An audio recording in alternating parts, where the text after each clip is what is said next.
Sa paggawa ng wrapper ng lumpiang sariwa, isisip muna natin ang cornstarch at ang all-purpose flour.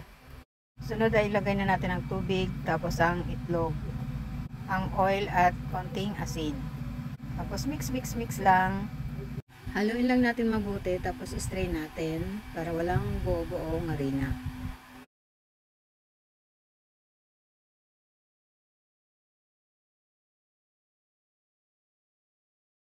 Pagkatapos ay lutuin na natin yan sa mahinang apoy. Hindi na tayo naglagay dyan ng oil kasi non-stick naman yung pinaglutuan natin.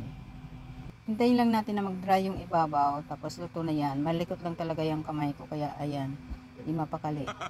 Tapos binaliktad ko pa yan. Kung marami kayong gagawin na lumpiang sariwa, doblehin o triplehin nyo na lang yung recipe.